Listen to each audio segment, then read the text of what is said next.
বরিশালের বাকেরগঞ্জ উপজেলার রঙ্গশ্রী ইউনিয়নের রুনশী গ্রামের ১৪ বছরের কিশোর রিফাত হাওলাদার স্বপ্ন দেখছেন সফল উদ্যোক্তা হওয়ার। বাড়ির পুকুরে ঝিনুকে মুক্তা চাষ করে ইতিমধ্যেই এলাকায় ব্যাপক সাড়া ফেলেছেন তিনি। রিফাত বর্তমানে বাকেরগঞ্জ জেএসইউ মডেল প্রাথমিক বিদ্যালয়ে ৮ম শ্রেণীর শিক্ষার্থী। ছোটবেলায় ইউটিউবে মুক্তা চাষের সফল গল্প দেখে তিনি অনুপ্রাণিত হন। এরপর ২০২২ সালে স্থানীয় জলাশয় ও পুকুর থেকে ঝিনুক সংগ্রহ করে শুরু করেন মুক্তা চাষ। আমি ২০২২ সালে যখন ক্লাস 5-এ পড়াশোনা করছি, তারপর ইউটিউবে দেখতে পেয়েছি যে ঝিনুকে মুক্তা হয়। মুক্তা হওয়ার ভিডিওটা দেখে আমি দেশি ঝিনুক কিছু কেটে দেখেছি যে মুক্তা হয় না। তারপরে ইউটিউবে দেখি যে ঝিনুকে মুক্তা চাষ করা যায়। ওই পদ্ধতিতে দেখার পর আমি পরীক্ষামূলকভাবে 500 ঝিনুক থেকে মুক্তা সংগ্রহ করি। তারপর আবার পরের বছর আবার ট্রেনিং নিয়ে আসি। তারপর হলো আমি 2500 ঝিনুক শুরু করি। এখন আমার প্রোডাকশনে 2টা পুষ্কুনিতে 5000 ঝিনুক আছে।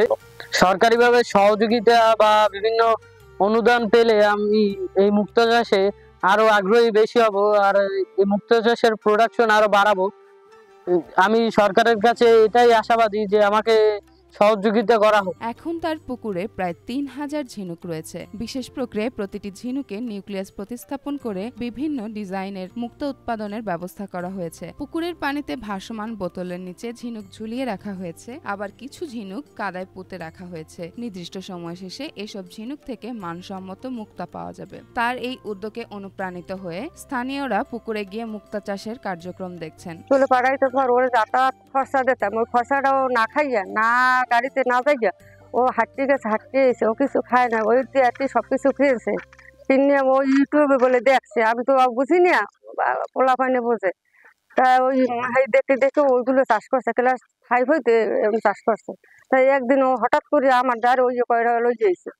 এগুলো আবার কি, এগুলো মুক্ত এরকম করতে করতে করতে করতে বেমালা মুক্তের করতে আছে। ২০২৫ সালের মৎস্য সপ্তাহে মুক্তা চাষে অগ্রণী ভূমিকা রাখায় উপজেলা মৎস্য দপ্তর থেকে রিফাত সম্মাননা স্মারক লাভ করেন। ভবিষ্যতে সে যদি সরকারিভাবে কোনো প্রশিক্ষণ পায় তাহলে সে আরও ভালো একজন সফল উদ্যোক্তা হবে। সে পড়াশোনায়ও ভালো। আমরা বিদ্যালয়ের পক্ষ থেকে তাকে সর্বাত্মক সহযোগিতা করি। উপজেলা নির্বাহী কর্মকর্তা রুমান আফরোজ বলেন, মুক্তা চাষ ঝুঁকিমুক্ত ও লাভজনক উদ্যোগ। মানসম্মত উৎপাদন নিশ্চিত করা গেলে বড় আকারে লাভবান হওয়া সম্ভব। তাই রিফাতকে সব ধরনের পরামর্শ ও সহযোগিতা দেয়া হচ্ছে। মৎস্য অধিদপ্তর থেকে মৎস্য অধিদপ্তরের যে মৎস্য সপ্তাহ, সেখানে আমরা তাকে পুরস্কৃত করেছি। এর পাশাপাশি তাকে সে যাতে ভালোভাবে মুক্তা চাষ করতে পারে, পাশাপাশি পড়াশোনা চালাতে পারে, সে বিষয়ে আমরা উপজেলা প্রশাসনের পক্ষ থেকে তার পাশে আছি। পরিশ্রম আর দৃঢ় মনোবলকে পুঁজি করে কিশোর উদ্যোক্তা রিফাত মুক্তা চাষের মাধ্যমে একদিন সফল ব্যবসায়ী হয়ে উঠতে চান। তার এই স্বপ্ন স্থানীয় তরুণদেরও নতুনভাবে উদ্যোগী হতে অনুপ্রেরণা যোগাচ্ছে।